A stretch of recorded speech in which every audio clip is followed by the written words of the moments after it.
Geil, Jetzt ich auch finde mit. die Menschen ja einfach so nice. Echt,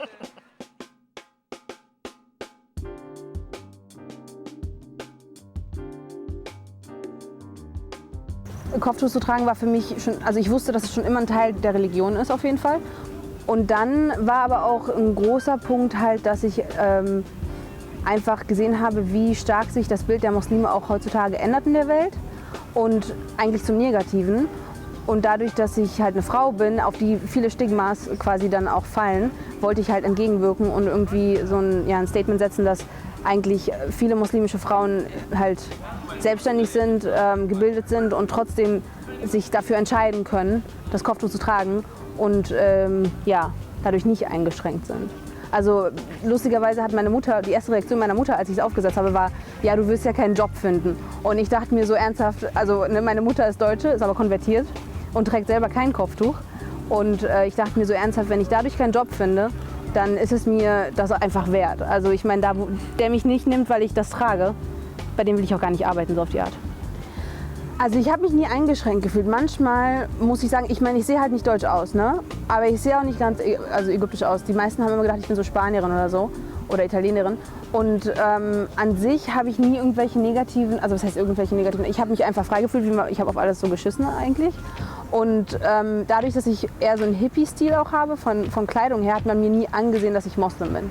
Also viele Leute waren auch mit mir befreundet lange Zeit und als ich dann angefangen habe, das Kopftuch zu tragen, haben sie mich erstmal gefragt, ob ich konvertiert bin, weil sie das gar nicht gecheckt haben so. Von daher, ja, ich war einfach, keine Ahnung, ich war einfach Halima und ich bin durch die Gegend gerannt und habe gemacht, was ich wollte. Also ich habe mich irgendwie nie dadurch einschränken lassen, dass ich halt Ägypterin bin oder so. Ja. Also es klingt jetzt ein bisschen komisch, aber ich kann einerseits verstehen, warum manche Menschen wirklich dagegen sind, dass Frauen sich verschleiern oder auch voll verschleiern und dass sie da eine sehr starke Meinung haben. Aber ich finde, es ist niemandes Recht, jemand anderem vorzuschreiben, was er trägt oder was er nicht trägt. Ich meine, ich renne auch nicht durch die Gegend und verurteile Menschen, die irgendwie Piercings tragen oder Tattoos haben oder keine Ahnung. Ganz im Gegenteil. Ich meine, umso interessanter ist die Person. Man weiß ja gar nicht, woher die kommen oder warum die eine bestimmte Sache machen. Und deswegen, ich kann es irgendwo nachvollziehen, weil letztendlich Vorurteile sind so eine Sache, mit der wachsen wir leider in der Gesellschaft auf. Aber ich finde, so eine Menschen sollten auch einfach vielleicht mal in Kontakt treten mit anderen Leuten, mit dem, wovor sie Angst haben. Um einfach mal zu sehen, ob das, was sie glauben, wirklich dem entspricht, was der Wahrheit entspricht oder nicht. Ja. Ich meine, dass es Rassisten gibt, ist klar. Also es gibt auch Menschen, die, keine Ahnung, nicht wirklich, also wo ich einfach merke, okay, ihr habt wirklich ein Problem. Aber ja, too bad for them so. Was soll ich machen? Für mich ist es auch irgendwie eine Art von Mission. Ich möchte mit dem Kopftuch, ich möchte eigentlich so viele Menschen wie möglich zeigen, dass es nette Muslime gibt und dass es auch hilfsbereite Muslime gibt. Zum Beispiel, ich kann es überhaupt nicht abhaben, wenn man hier in Deutschland irgendwie an der U-Bahn ist und eine alte Frau kriegt ihre Einkaufstaschen nicht hoch und keiner bietet ihr Hilfe an. Für mich ist das selbstverständlich. So, und früher habe ich das immer gemacht, aber ich habe kein Kopftuch getragen. Und ich finde es nice, wenn ich es heutzutage tue und das dann direkt damit verbunden wird. Vielleicht ändert das bei irgendeiner Person, speziell bei älteren Menschen, einfach diesen Gedanken von wegen, das sind ja alles nur, keine Ahnung, schlechte Menschen oder Terroristen oder was weiß ich. Also mittlerweile habe ich keine Angst irgendwie, sagen wir es mal so. Ich hatte vor kurzem ein sehr schönes Gespräch mit einem Typen, der ist Ägypter und der kam hier an und konnte gar kein Deutsch. Und er meinte, wenn er auf die Straße gegangen ist, hat er halt Schiss vor Konfrontationen, weil er quasi nicht zurückantworten könnte. Aber dann hat er es so geil gesagt, er meinte also, ich wette, dass du einfach nur wartest, dass die Menschen den Mund aufmachen, damit du zurückkonterst. Und ich meinte, das ist wirklich so. Also mittlerweile ist es so, wenn jemand dumm kommen will, dann komm mir bitte dumm. Ich habe richtig Bock, mich mit dir anzulegen, so, weißt du, was ich meine? Und wenn nicht, dann umso besser. Das ist schön, wenn wir uns anlächeln halt. Also ich glaube, dass dadurch, dass ich fließend Deutsch spreche, die Leute noch schockierter sind.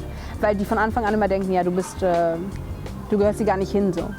Die können sich nicht, also ich glaube, das größte Problem ist, dass Moslem hier in Deutschland oder auch in der westlichen Welt allgemein zur Araber oder Osten relatiert wird. Ich glaube, die merken gar nicht, dass es sehr viele auch Deutsche gibt, die einfach konvertieren. Islam ist keine Sache, die race- oder ortsabhängig ist. Das ist einfach, ich meine, das ist so, wie wenn jemand den Baum umarmt und sagt, das ist mein Gott so. Weißt du, wie ich meine? Das kann jeder.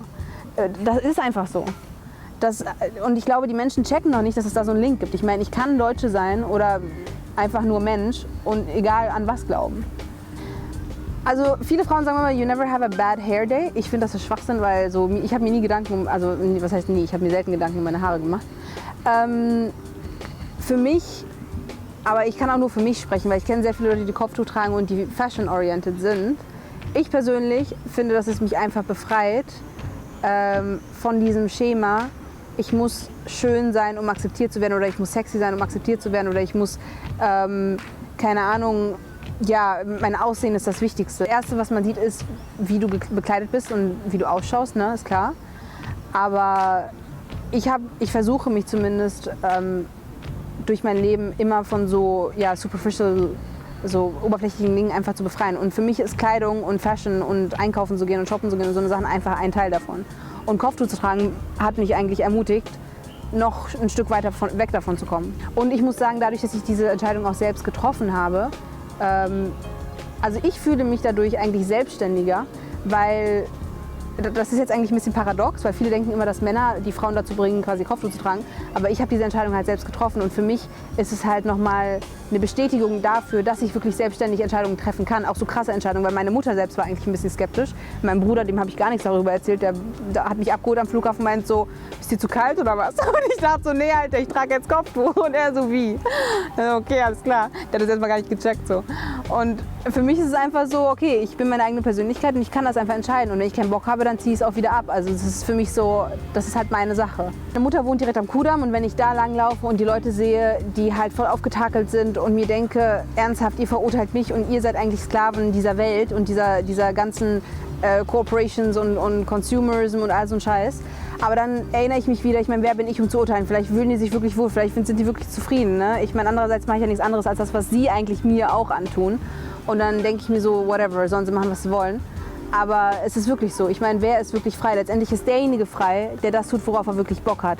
Ich glaube, heutzutage ist das Problem einfach, dass Menschen nicht mehr wissen, worauf sie Bock haben, weil sie geblendet werden von so viel Mist einfach. Du wirst halt die ganze Zeit überflutet mit irgendwelchen Sachen.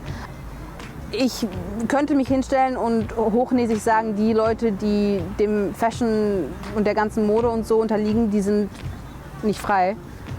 Aber ich weiß es nicht. Was uns oder in unserer Gesellschaft am meisten fehlt, ist, dass wir einfach mitmenschlich mehr miteinander zu tun haben. Also ich sehe, Menschen kommunizieren eigentlich hauptsächlich miteinander, wenn sie unter Drogen stehen oder betrunken sind oder gerade feiern gehen. Und das ist eigentlich eine Art und Weise, glaube ich, auch dem zu entfliehen, was man im Alltag erlebt und worauf man keinen Bock hat. Ne? Und ich glaube, irgendwann wird es explodieren, weil ich glaube, dass auch unsere Generation keine Lust hat oder auch irgendwie unter Strom steht, weil ich weiß auch nicht, ich habe das Gefühl, dass unsere Generation ist ein bisschen verloren, weil wir zu viele Optionen haben und zu viele Freiheiten, aber gleichzeitig nicht wissen, wo wir eigentlich hinwollen, habe ich das Gefühl. Ich weiß es nicht. Wobei es auch viele Menschen gibt, die eigentlich sehr zielstrebig sind und genau wissen, was sie wollen. Aber ich denke, hauptsächlich ist es wirklich dieses Mitgefühl und Mitmenschliche und füreinander wirklich zu sorgen, ohne irgendwas zu erwarten.